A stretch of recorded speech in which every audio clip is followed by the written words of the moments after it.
Use a little wine for the sake of your stomach and your frequent ailments. 1 Timothy 5:23. Apostle Paul advises Timothy recognizing wine's role in healing and relief.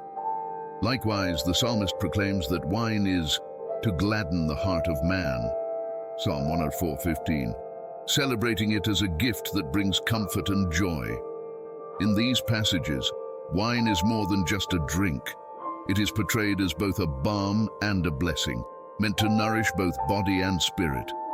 Imagine Jesus turning water into wine at a wedding feast where many had gathered.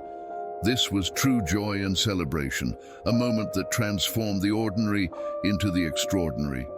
Laughter and music filled the air, but it was the miracle of the wine that brought a deeper significance to the festivities. However, the story of wine in the Bible is as rich and complex as the drink itself.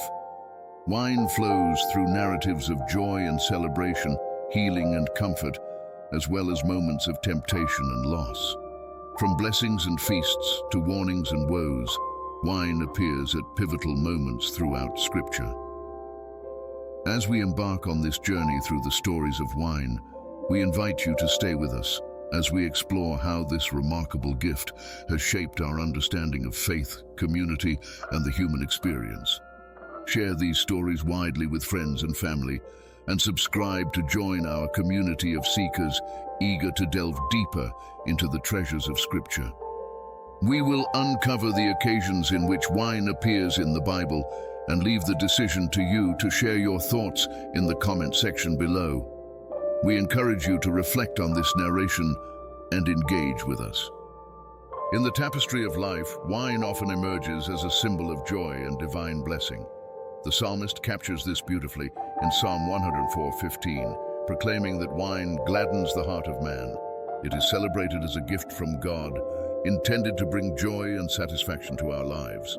This notion is echoed in Ecclesiastes 9:7, where we are encouraged to enjoy life's blessings with a merry heart.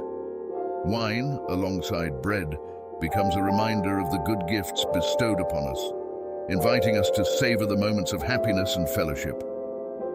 This theme of joy reaches its pinnacle at a wedding in Cana, where Jesus performs his first miracle. In John 2:1-11, we find ourselves at a vibrant celebration, filled with laughter and love. When the hosts run out of wine, a potential embarrassment looms over the festivities. But Jesus steps in, transforming ordinary water into exquisite wine, demonstrating his divine power and grace. This miracle not only restores joy to the celebration, but also signifies the abundance of God's blessings. Proverbs 3:10 tells us that when we honor the Lord with our first fruits, our barns will be filled with plenty, and our wine vats will overflow. Here, wine symbolizes the material blessings that follow a life aligned with divine principles. The overflowing vats reflect the prosperity and bounty that come from diligent work and faithfulness, illustrating that God's favor rests upon those who seek Him earnestly. It paints a picture of abundance, where the fruits of one's labor are met with divine generosity, leading to a life rich in both material and spiritual blessings. This theme of abundance is beautifully echoed in Isaiah 25:6, where the prophet declares that the Lord will prepare a lavish feast for all peoples, a celebration filled with rich food and choice wine. This feast symbolizes ultimate blessings, peace, and joy found in God's presence. The imagery of a grand banquet reflects the promise of restoration and the joyous culmination of God's redemptive work in the world. In this setting, wine becomes not just a beverage, but a testament to the richness of life offered by the Creator, inviting all to partake in the joy and fellowship that flows from Him. Further enriching this narrative is Amos 9:14, where God promises a future of restoration for Israel, declaring that vineyards will be planted and wine will flow abundantly. This promise signifies the renewal of God's relationship with His people, where joy and celebration replace sorrow and desolation. The imagery of flourishing vineyards and flowing wine symbolizes hope, revitalization, and the blessings that accompany a restored covenant with God. In this context, wine becomes a powerful emblem of renewed life and the joy of a community brought back into right standing with the Lord. Ecclesiastes 9:7 encourages us to enjoy life's blessings, stating that we should eat our bread with joy and drink our wine with a merry heart, for these are gifts from God. This call to joy reminds us that the pleasures of life, including wine, are meant to be savored and appreciated, reflecting the goodness of God's creation. Wine, paired with bread, represents the simple yet profound joys of life, inviting us to live fully in the moment and recognize the gifts we have been given. In the land of Canaan, there was a man named Abram, chosen by God to be the father of a great nation. Renowned for his faith, strength, and compassion, Abram had just returned from a daring rescue mission, valiantly fighting to save his nephew Lot from a coalition of kings who had captured him. Against overwhelming odds, Abram's courage, coupled with God's guiding hand, led to his victory, and he returned with Lot and all that had been taken. As Abram approached the valley of Shaveh, he was met by an extraordinary figure, Melchizedek, the king of Salem. This was no ordinary king. Melchizedek was also a priest of God Most High, a rare and powerful combination in a land where many had turned to idols. In this pivotal moment, Melchizedek approached Abram, carrying bread and wine, symbols of fellowship, peace, and divine blessing. With reverence and honor, he blessed Abram, proclaiming, "Blessed be Abram by God Most High, creator of heaven and earth, and blessed be God Most High, who has delivered your enemies into your hand." This blessing was far more than mere words. It was a profound connection to God's promise, filling Abram with assurance and strength.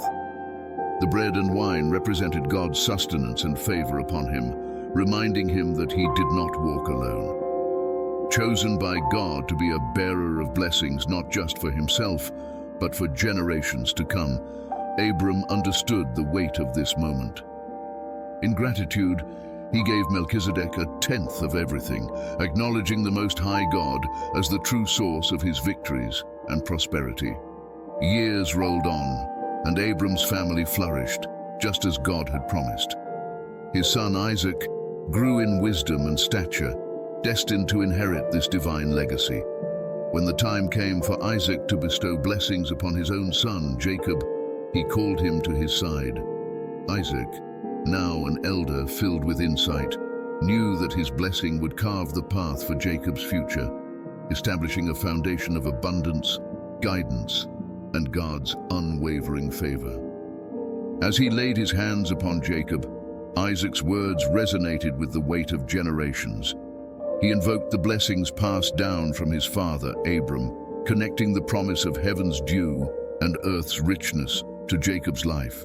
"May God give you an abundance of grain and new wine." In this sacred transmission, the grain and wine symbolize not just material wealth, but a divine promise of provision, sustenance, and joy that would ripple through time. Just as Abram had been blessed with bread and wine by Melchizedek, Jacob now received a powerful legacy through Isaac's blessing. These moments highlight the rich tapestry of wine's role in the biblical narrative as a sacred symbol of abundance and divine favor. Wine, often flowing freely in celebrations and rituals, became a testament to God's grace, nurturing not only the body but also the spirit, encouraging communities to come together in gratitude and joy. Wine, often a symbol of celebration and joy, can also bear witness to humanity's darker moments, revealing the complexities of human nature. In the ancient narratives of Genesis, we encounter two significant stories that highlight how wine can lead to shameful choices and dire consequences. After the flood, Noah, a man chosen by God to start anew, planted a vineyard. In his newfound world, he rejoiced in the fruit of his labor, but the joy quickly turned to folly. In Genesis 9:20-21, we learn that Noah became drunk on the wine he produced, losing his senses and ending up uncovered in his tent. This moment of vulnerability led to a shameful incident with his son Ham, who, rather than covering his father's disgrace, chose to mock him. The result was a devastating curse upon Ham's lineage, a sobering reminder that even the most righteous among us can stumble when tempted by excess. Similarly, the story of Lot and his daughters illustrates another tragic outcome fueled by wine. Following the destruction of Sodom and Gomorrah, Lot found himself in a desolate place, having lost everything, including his wife. In Genesis 19:32-35, in a moment of desperation and misguided thinking, Lot's daughters devised a plan to ensure their family line continued. They resorted to intoxicating their father with wine, believing that they could commit incest and conceive children who would carry on their lineage. The plan succeeded, leading to the births of Moab and Ammon, two nations that would later become adversaries of Israel. In these intertwined stories, wine emerges as a catalyst for moral failure and family dysfunction. Noah's drunkenness and subsequent shame ripple through generations, while Lot's daughter's actions, driven by fear and desperation, set in motion a legacy of enmity. Each narrative underscores the potential for wine to lead to not only personal downfall, but also broader implications for families and nations. In 2 Samuel 11:13, King David's story provides a poignant example of this peril. After engaging in an affair with Bathsheba, Uriah's wife, David sought to cover up his transgressions. When Uriah returned from battle, instead of being welcomed home as a hero, he was met with a calculated scheme.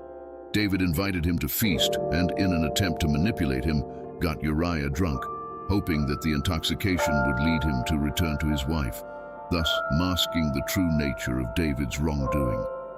Yet even in his drunken state, Uriah's sense of honor and loyalty prevailed. He refused to indulge in personal comfort while his comrades fought on the battlefield. David's misuse of wine highlighted not only his moral failings, but also the lengths to which individuals might go to evade accountability. This theme of wine's destructive potential continues in Proverbs 21:17, where it warns of the dangers of indulgence. The proverb states that those who love wine and luxury will find themselves in poverty, both materially and spiritually. This truth resonates through David's actions, illustrating how his pursuit of pleasure led to the unraveling of his integrity and the eventual consequences of his choices. The pursuit of fleeting satisfaction through excess can lead to a life squandered, filled with regrets and losses. Moreover, the prophet Hosea speaks to the spiritual implications of wine in Hosea 4:11, linking it with idolatry and moral confusion. He proclaims that wine leads the heart astray, diverting people from their relationship with God. This connection is evident in David's narrative as well, where his momentary indulgence not only corrupted his moral compass, but also set in motion a series of events that would lead to turmoil within his family and kingdom. Wine, in this context, becomes a symbol of distraction, drawing hearts away from faithfulness and into chaos. Wine, often associated with celebration and festivity, holds a prominent place in biblical narratives, where it symbolizes much more than mere alcohol. It serves as a rich metaphor for abundance, joy, and divine blessing, deeply intertwined with the human experience. From the overflowing vats in Proverbs to the lavish feasts promised in Isaiah, wine represents the generosity of God and the fulfillment of his promises to his people. It calls us to savor the joys of life, reflecting on how each sip is an invitation to appreciate the goodness of creation and the blessings bestowed upon us. Yet this gift carries a duality, reminding us of the importance of moderation and mindfulness in our choices. As we conclude this journey through the rich tapestry of wine in the Bible, we invite you to share your thoughts and reflections in the comments section below.